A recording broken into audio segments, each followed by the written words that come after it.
Río arriba, río abajo, en una nueva edición.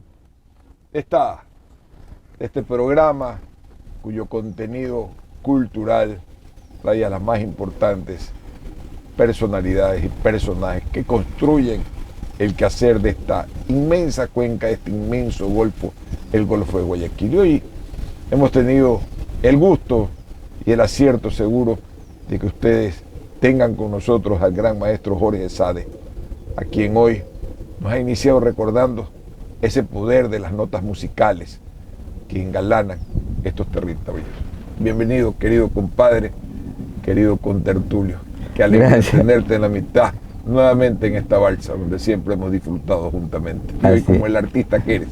Gracias, compadre. Muchísimas gracias por la invitación. Siempre disfruto los encuentros contigo, las conversaciones y nuestras tertulias. Y qué más bonito que hacerlo hoy día en esta balsa, en medio del río Daule, en un precioso día soleado, con esta brisa que nos acompaña. Gracias por la invitación. Una brisa que nos lleva por esa frescura aquí al frente, casualmente, donde estamos ahorita estacionados, era la casa de don Emilio Estrada, el famoso arqueólogo, que hoy es el Museo de las Muñecas en la Garza Roja, y que tuvo una relevancia importante al haber sido él quien descubriera, por ejemplo, el figurín de la Valdivia. Por el otro lado, tú inicias este programa con una canción tan identitaria de nuestra sociedad, que me gustaría que nos hables un poco de esa canción. Pasional. Bueno, el Pasillo Pasional tiene una historia muy, muy especial. Y esta historia no es algo que me contaron o que llegó a mí por casualidad. Me la contó el propio compositor, que fue el maestro Enrique Espín Yepes. Enrique Espín Yepes era violinista y conoció en un viaje al Ecuador a un gran violinista polaco, Henryk Schering. Enrique Espín Yepes pues, se fascinó con él y le pidió que lo lleve a estudiar con él a México, que era donde él estaba viviendo. Se exilió después de la Segunda Guerra Mundial.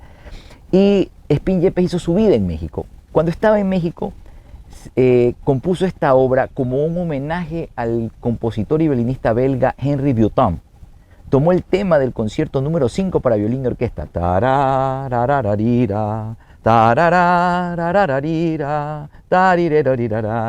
Ese tema pertenece a Henry Vieuxtemps y es el inicio del concierto número 5 para violín y orquesta de Vieuxtemps. Lo toma y compone un pasillo académico que lo tituló Romanza en homenaje a Vieuxtemps. Pero Espín Yepes era un hombre bohemio, como buen artista, como buen compositor y como buen ecuatoriano. Y estaba enamorado de una mujer casada que no correspondía a su amor. Una noche de copas, de amigos, de tertulia, le pone letra a este pasillo académico para violín y piano, que se titulaba Romanza en homenaje a Vieuxtemps, y cambia a la canción que todos conocemos como Pasional. Por eso la canción Amar sin esperanza y dar el corazón con todo el alma, aunque siempre yo de amarte, ¿no? Es de ese amor imposible, no correspondido. Entonces muchas personas que escuchan la versión de Pasional original en violín me dicen qué bonito arreglo. Digo, no es un arreglo, lo que ustedes cantan es el arreglo. Esta es la versión original y yo tengo una copia del manuscrito firmada por el maestro Enrique Espín Yepes. Cuando te digo agua, ¿qué recuerdos te vienen a la memoria y cómo lo expresarías musicalmente, querido compadre? Bueno, el agua ha sido también inspiración para muchos músicos, ¿no? No nos olvidemos del famoso Danubio Azul de Strauss o el famoso El Moldava de Smetana, ¿no? Que describe musicalmente precisamente el movimiento, esa fluidez, esa vida, porque el agua es vida, o sea, eso es una ley física que no podemos cambiar. Sin agua no hay vida. El agua es vida, pero el agua también es movilidad, ¿no? Es donde se ha desarrollado la civilización, porque la civilización se ha desarrollado siempre al lado del agua. Entonces nuestra relación del ser humano con el agua es demasiado estrecha y es una relación que no puede romperse jamás. Guayaquil es una ciudad que nació al pie del río. Su relación con el agua es desde su origen y no podemos romperla ahora. Tenemos que aceptar que somos una ciudad fluvial y explotar precisamente esa cualidad que tenemos. ¿Qué entonarías representando al agua? Yo creo que cualquier pieza o cualquier obra representa el agua porque la música es fluidez, fluye. y el agua fluye. Entonces la inspiración es como el agua, tiene que fluir. Nada que sea forzado, ¿no? puede tener éxito. Y si te digo Guayaquil. Guayaquil, Guayaquil de mis amores. No hay otra cosa que pueda interpretar. Compadre querido, porque estamos precisamente conmemorando este bicentenario que está lleno de una historia musical, que está llena de pasillos, que está estructurada por tantas notas, por tantas pasiones, por tantos afectos, que quién mejor que Jorge Sade, que ha tocado innumerablemente esta oda a Guayaquil, esta música tan especial que nos da un sentido de identidad. Maestro. Y para mí más especialmente todavía, porque no olvidemos que Guayaquil de mis amores fue escrita por Nicasio Safadi. Yo soy hijo de libaneses y Nicasio Safadi nació en Líbano. Y qué mejor que para expresar la identidad guayaquileña. Nació en Líbano, vino a vivir a Guayaquil cuando tenía 5 años y se convirtió en uno de los más grandes exponentes del pasillo ecuatoriano. Y componer la obra que es prácticamente nuestro himno, Guayaquil de mis amores, la hizo un libanés, ¿no? Entonces para mí tiene una connotación mucho más especial todavía. Adelante, maestro.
¿Qué lo inspiró a Safadi, a Maje Guayaquil? ¿Qué crees tú como libanés que lo llevó? Quizás esa visión que siempre conversamos en nuestras conversaciones personales, que Guayaquil es la ciudad, es la ciudad fenicia del Pacífico Oriental. Quizás Panamá se parece bastante, pero del Pacífico Oriental, por su tamaño, por su poder, es muy grande. Recordemos que Panamá le pertenece a la ciudad de Panamá, es más pegada al Caribe y nosotros hacia el Pacífico Oriental, compadre. Mira, Guayaquil tiene una peculiaridad muy especial. Todo el que llega a esta ciudad se enamora de ella.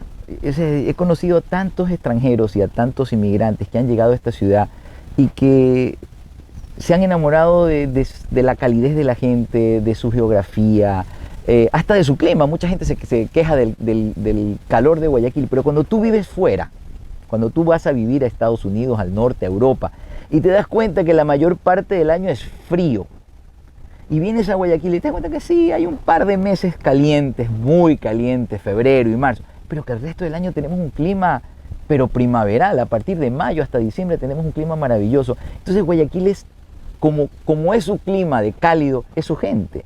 El guayaquileño es gente abierta, es gente hospitalaria. Y todos los migrantes que llegaron se enamoraron de esta ciudad. Mira, ayer conversaba con nuestro mutuo amigo Ramón Barranco, español. Ramón tiene 9 años viviendo en Guayaquil, está enamorado de Guayaquil. Su hijo, que vino a pasar unos meses acá a Guayaquil, un tiempo, está ahora en España y quiere regresar a Guayaquil, aparte de que se enamoró de una guayaquileña. Entonces, Guayaquil tiene esa, y yo creo que Safadi exactamente pasó eso. Llegó a esta ciudad, se enamoró de ella, se enamoró en Guayaquil y se enamoró de su música, de su cultura, ¿no? ¿Cómo te enamoraste tú de la música? Bueno, siempre tenemos a alguien que influye en nuestras vidas, ¿no? Y mi madre era una amante de la música clásica y escuchaba música clásica y se dio cuenta que a mí me gustaba la música y se volvió una rutina diaria el escuchar música clásica. Y entre los discos había uno de violín, que era el que más me llamó la atención, el sonido del instrumento, y pedí estudiar violín. Me enamoré de él. 50 años haciendo música. Este año son 50 años haciendo música. Lamentablemente la pandemia me privó la oportunidad de celebrar mis 50 años tocando violín, que ya estaba todo organizado, pero ya habrán oportunidades para celebrar. Celebremos los 51 años, compadre, pero además esto puede ser un lugar precisamente para celebrar los primeros 50 años de músico, de violinista específicamente, del maestro Jorge Sade, cuyo recorrido por el planeta ha sido múltiple. Creo que no hay continente que no hayas tocado, ¿no? No creo. En el África has tocado. Bueno, si contamos Egipto como África, sí, pero me falta ir hacia el sur de África, sí, me falta ir al sur. Todavía me falta bastante. ¿Has sentido que has ayudado a globalizar nuestro pasillo, nuestra música instrumental, a través de tus interpretaciones que han ido desde Nueva York, pasando por Europa, Japón, China, etcétera, etcétera? Yo creo que sí. Yo me di cuenta desde muy joven de que era como una obligación, primero como ecuatoriano y como artista, promover la música de los compositores ecuatorianos. O sea, no puede ser que yo como músico solo me dedique a tocar música de compositores europeos o norteamericanos o cualquier otro compositor y que relegue a la música de los compositores del Ecuador. Entonces comencé interpretando 1 o 2 piezas, pero después me di cuenta que ahí había un nicho muy interesante, ¿no? Para mí como artista, porque si tú vas a Europa como violinista a tocar, hay miles, cientos de miles de violinistas que están tocando Beethoven, Mozart, Brahms, Paganini, están tocando lo mismo que voy a tocar yo. Y si yo voy con una oferta diferente, que era con obras académicas de compositores ecuatorianos, mucha gente se interesaba por esa parte. Y me di cuenta que aparte de ser bueno para la promoción de los artistas ecuatorianos y de la cultura y de nuestra música, era bueno también para mí como artista, como violinista. Y comencé a incorporar más y más obras hasta que ahora, por ejemplo, lo que hago es, tampoco me gusta hacer conciertos solo de música ecuatoriana, porque tampoco quiero que se vea como algo folclórico. Entonces lo que hago es siempre combinar obras de compositores académicos, obras de compositores clásicos y obras de compositores ecuatorianos para poner todo al mismo nivel, a la misma balanza. Vamos a un breve corte comercial y enseguida volvemos con Jorge Sade en este su programa Arriba Arriba, Arriba Abajo. Síganos acompañando en esta interesante tertulia mientras flotamos sobre el río Daule.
Maestro, nos ha llevado por el clasicismo criollo. Oviedo, recuerdo que le había, entre otros importantes compositores, dedicado a usted esta obra. Sí. Cuéntanos un poco, ¿cuál fue el primer concierto que un maestro te dedicó? Bueno, la primera obra que me dedicó un maestro fue el maestro Claudio Aizaga, que me dedicó varias piezas, 2 piezas, 2 acuarelas para violín y piano. Luego me dedicó una acuarela para violín y orquesta. Luego el maestro Luis Torres, compositor cuencano, me dedicó un danzante para violín y orquesta. Luego el maestro Gerardo Guevara me dedicó un pasillo para violín y piano. Y luego el maestro Jorge Oviedo me dedicó este concierto para violín orquesta. Este fue una pequeña parte del segundo movimiento del concierto. Sí, son algunos largos. Podríamos escuchar un poco la parte de la construcción de ese pasillo de Guevara, cómo está estructurado, y cuéntanos un poco sobre esa obra, que sé que la valoras mucho íntimamente. Sí, porque fue la primera obra que el maestro Guevara compuso para violín.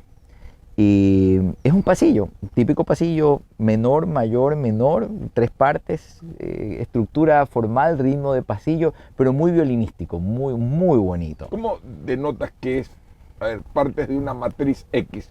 Y se supone que eso es siempre la metría. ¿Qué hace diferente que esa estructura sea y le dé huella dactilar a un artista u otro? ¿Qué es lo que hace esa diferencia? Bueno, por eso somos artistas, ¿no es cierto? Sí. O sea, tenemos que poner nuestra huella en la obra. ¿Cómo se pone esa huella? Con tu temperamento, tu interpretación, tu sonido, tu fraseo. Pero eso normalmente es tú como artista, me refiero al compositor. El compositor, bueno. En este caso, pues, un compositor tiene que tener su propia originalidad, ¿no es cierto? ¿Qué pasa si yo escucho a un compositor ecuatoriano que compone como un compositor europeo?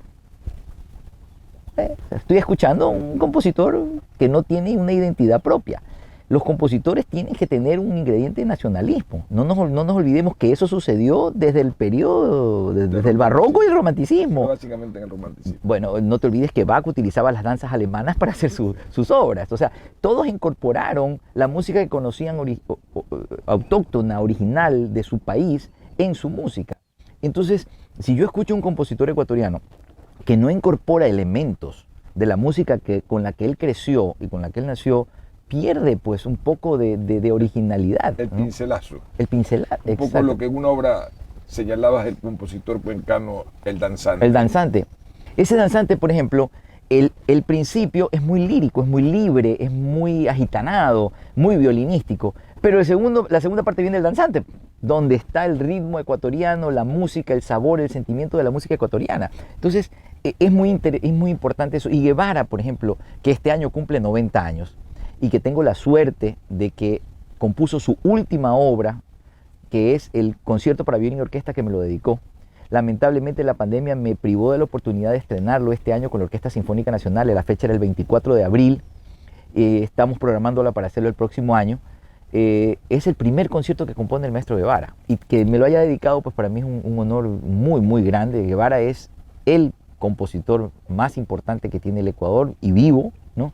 Guevara estudió en Francia, estudió con una de las grandes profesoras de composición del siglo XX, con Nadia Boulanger, que fue profesora de Piazzolla, de Aaron Copland, o sea, no estudió con cualquier compositor.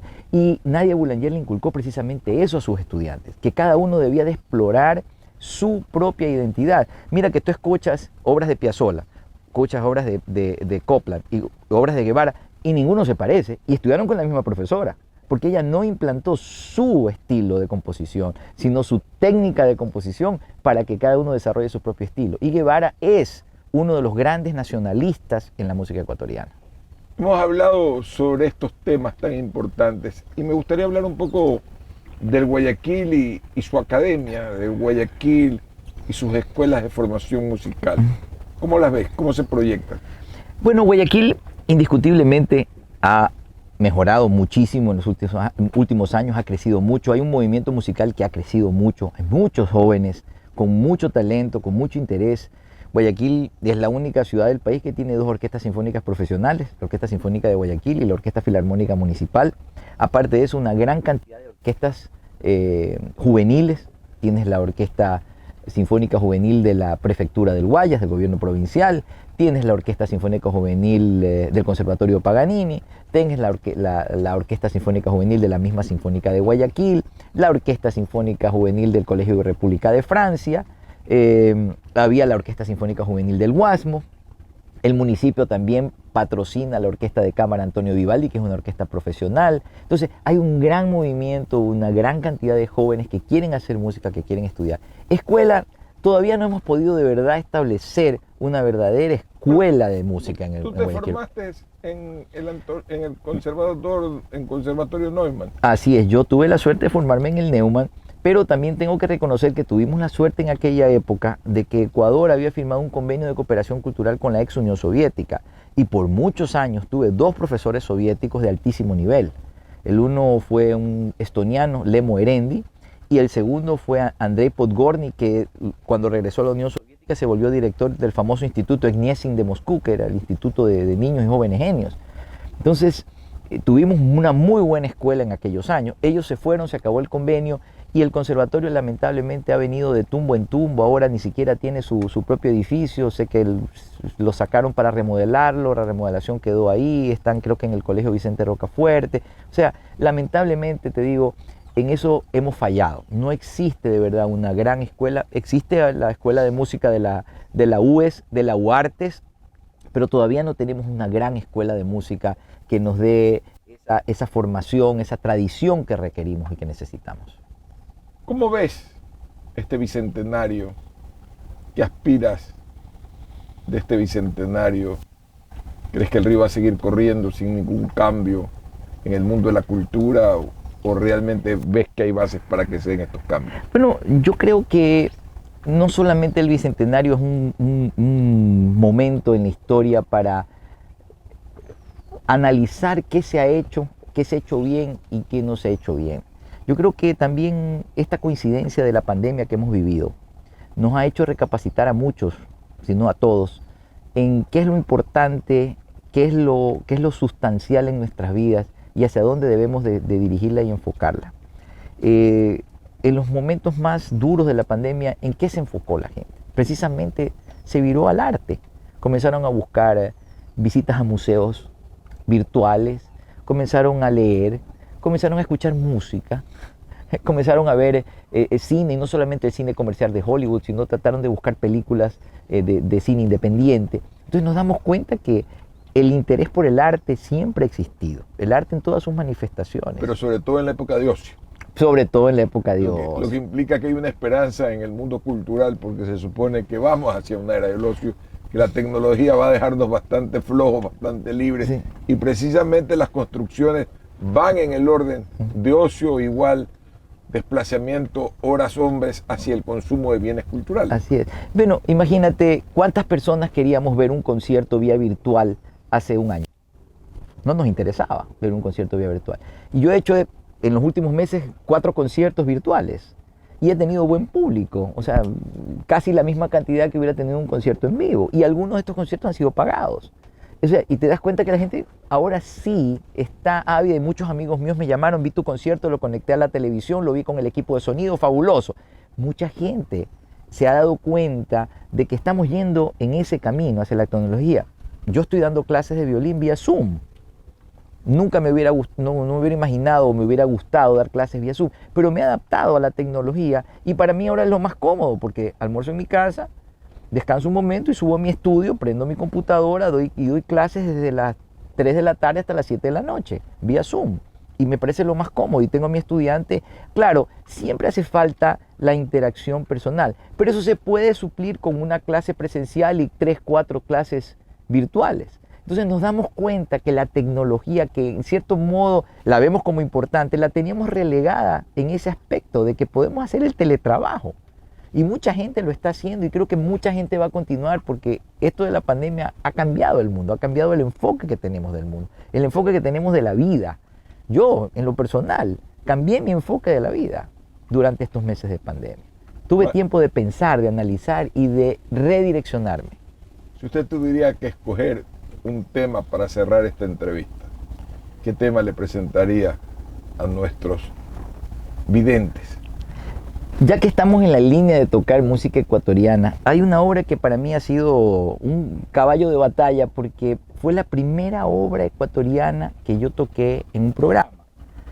La toqué en mi recital de grado en la Universidad de Miami y luego la puse en mi primer CD, que la puse, te cuento como, pongamos, esta piecita de Enrique Espín-Yepes, danza ecuatoriana.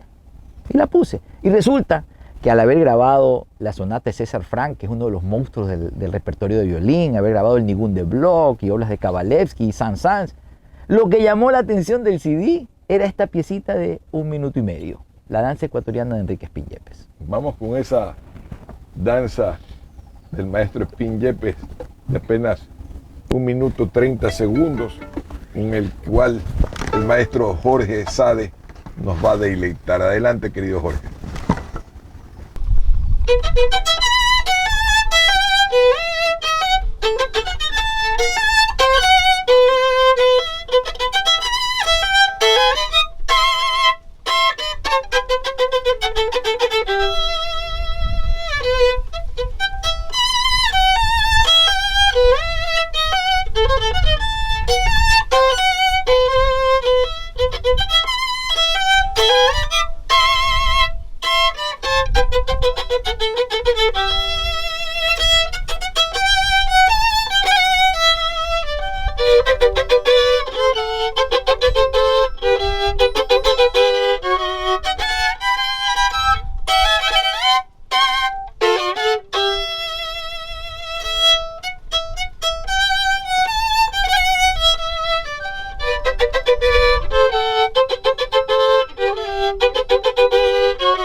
Danzante.